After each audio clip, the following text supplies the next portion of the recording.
Di dalam Al-Quran Allah subhanahu wa ta'ala berfirman, wa idh faraqna bikumul bahra fa'anjaynakum wa aghraqna ala fir'auna wa antum tangdurun. Dan ingatlah ketika kami belah lautan untukmu, lalu kami selamatkan dirimu dan kami tenggelamkan Fir'aun dan para pengikutnya, sementara kalian menyaksikan dengan mata-mata kalian sendiri. Nabi Musa alaihi salatu wassalam ketika menyelamatkan Bani Israel dari perbudakan Fir'aun, maka Musa berhasil menyeberangkan Bani Israel dari Mesir mengarah ke Palestina melalui Laut Merah. Dan itulah mukjizat yang sangat masyhur dari Nabi Musa alaihi salatu wassalam, mampu membelah lautan dengan tongkatnya, tentu dengan izin Allah subhanahu wa ta'ala. Terbelah 12 jalan di lautan itu, karena Bani Israel 12 kabilah. Ketika kemudian betul-betul mereka dikejar Fir'aun dan mereka sudah sampai di ujung lautan, sementara Fir'aun itu masih di tengah lautan, disangkanya itu jalan biasa, bukan lautan yang terbelah.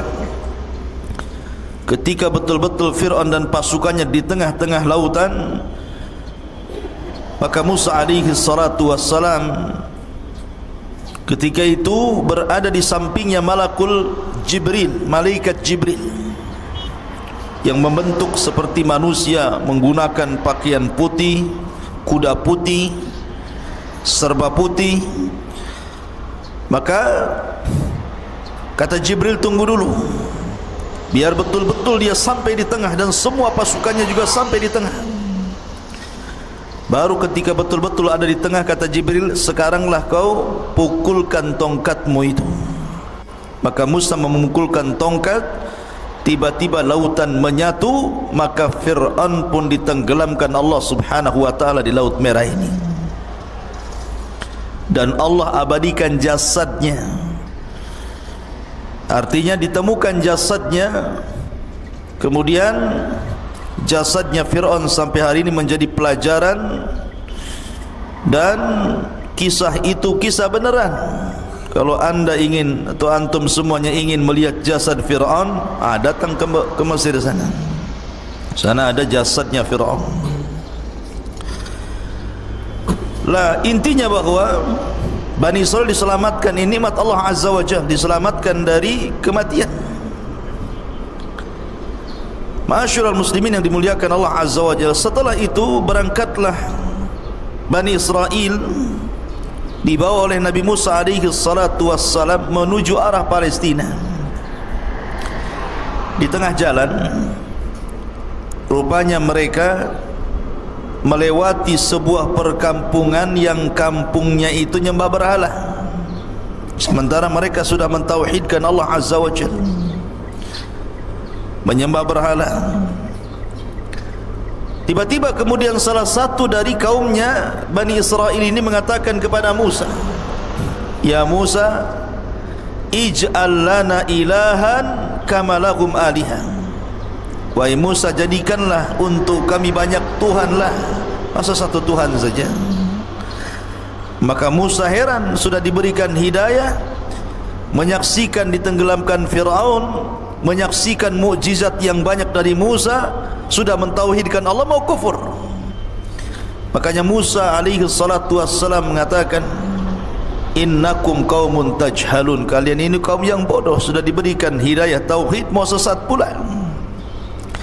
Akhirnya Musa pun marah kepada Bani Israel.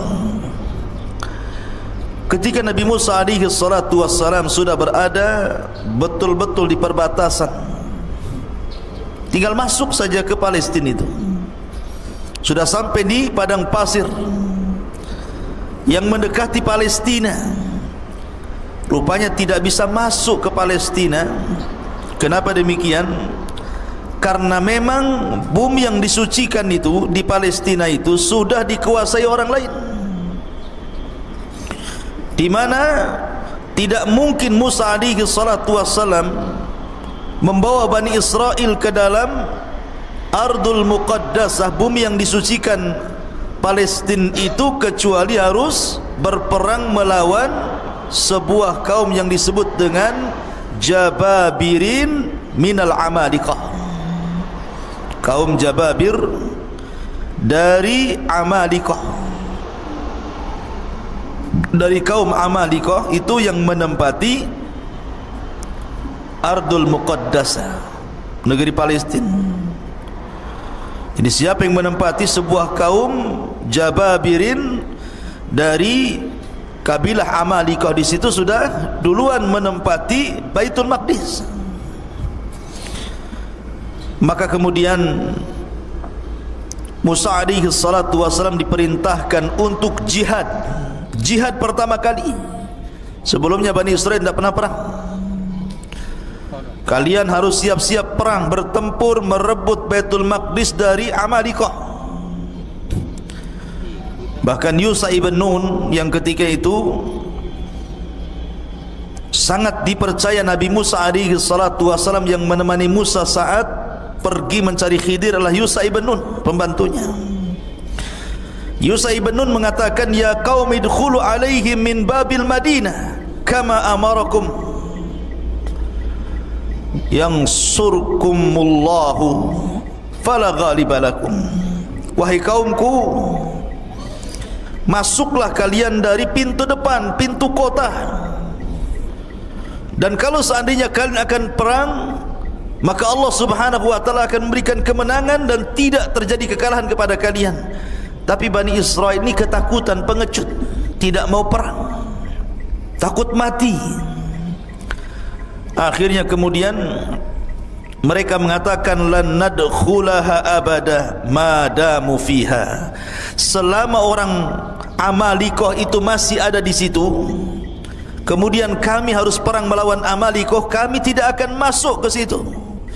Kemudian mereka pun lancang kepada Musa dan mengatakan, idhab anta wa rabbuka faqatila inna hahuna qaidin. Hei Musa, kalau engkau ingin perang, sono berangkat sendiri, ajak Tuhanmu perang berdua, kami nonton di sini siapa yang kalah siapa yang menang. Kurang ajar tidak? Ya. Masa sama nabinya bilang begitu? Kalau kau mau perang, pergi sana sendiri katanya. Ajak Tuhanmu, perang berdua sana katanya. Kami enggak mau di sini. Karena mereka menolak, tidak mau perang, tidak mau berjihad, tidak mau mengambil Baitul Maqdis. Ini pula yang menyebabkan Allah subhanahu wa ta'ala mengazab Bani Israel.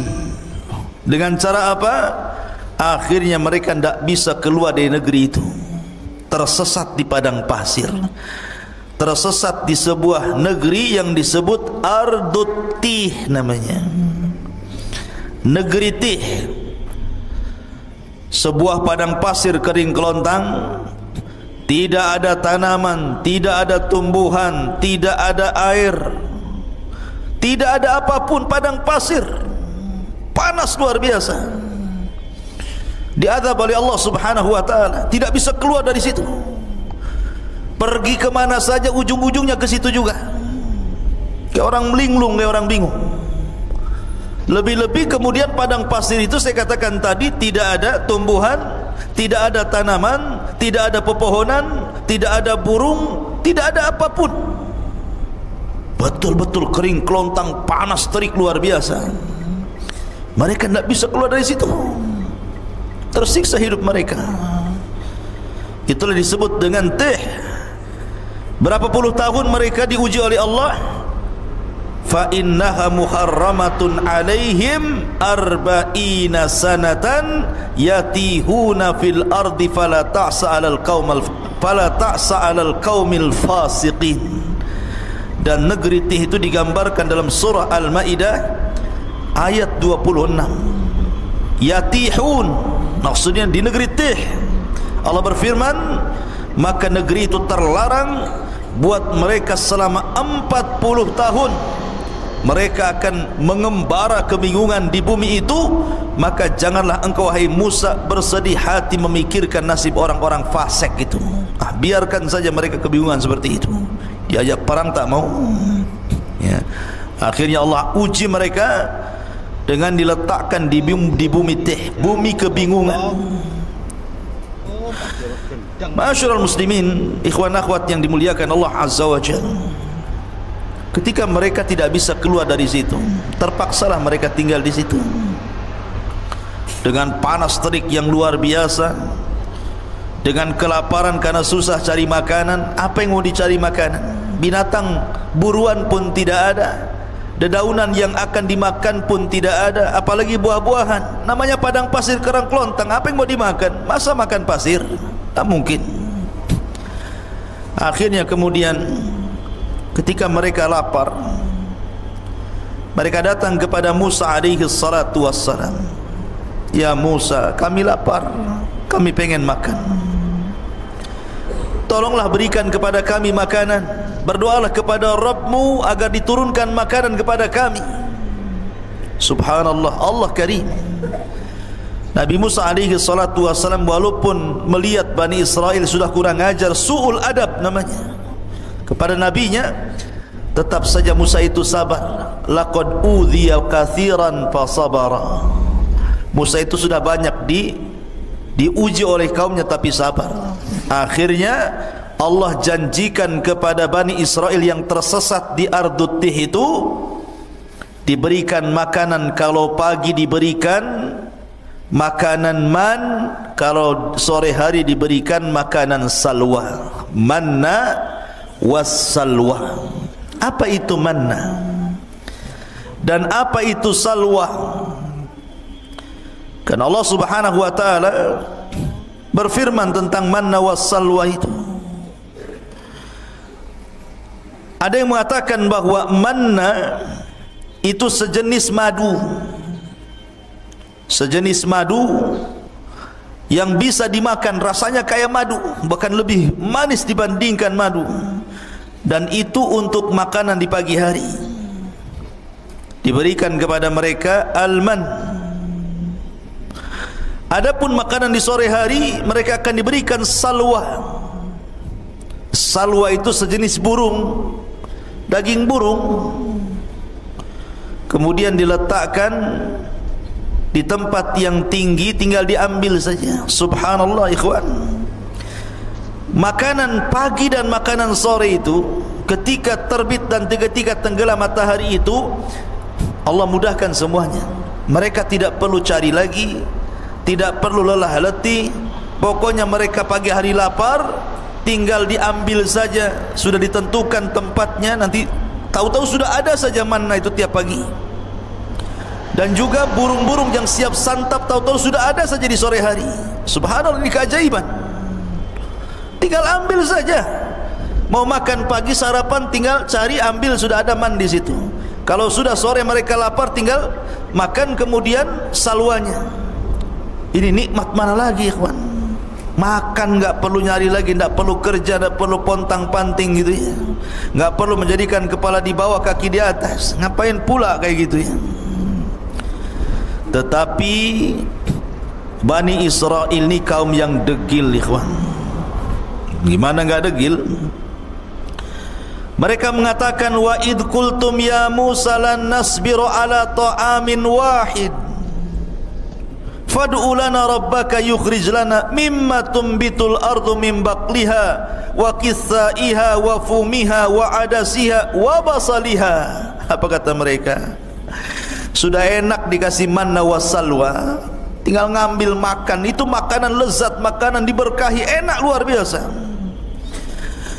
Mereka mengatakan, hai Musa, kami tidak sabar, tidak tahan dengan satu macam makanan ini aja. Asih salwa manna, salwa manna.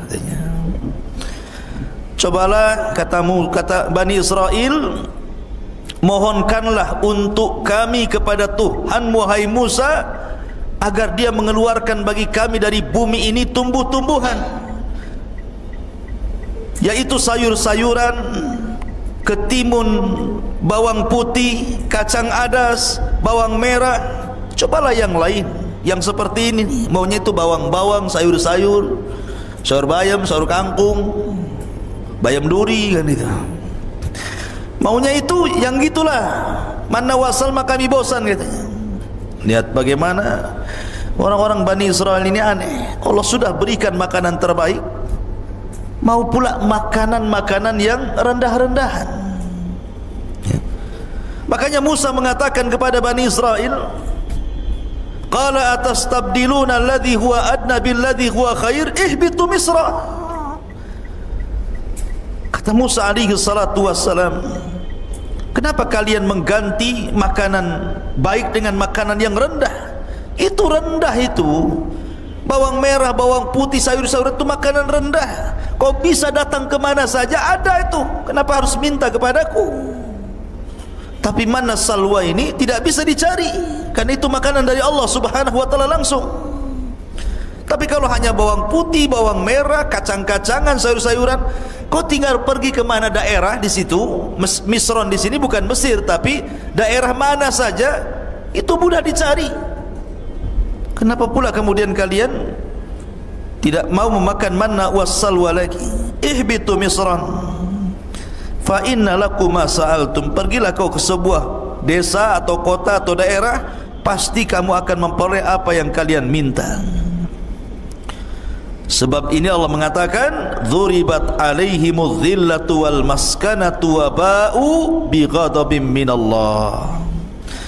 Maka ditimpakanlah kepada mereka nista dan kehinaan, serta mereka mendapatkan kemurkaan dari Allah subhanahu wa ta'ala. Ketika mereka kehausan, mereka datang kepada Musa, ya Musa, kami haus, air sedikit, ini rebutan banyak orang nih. Maka Allah subhanahu wa ta'ala firmankan, wa idistasqa Musa di qaumihi faqul nadrib bi asaqal hajar fanfajarat min husnata asyrata ainan. Dan ingatlah ketika Musa memohon air untuk kaumnya, lalu kami berfirman, pukulkanlah tongkatmu pada batu itu, niscaya akan memancarkan padanya 12 mata air.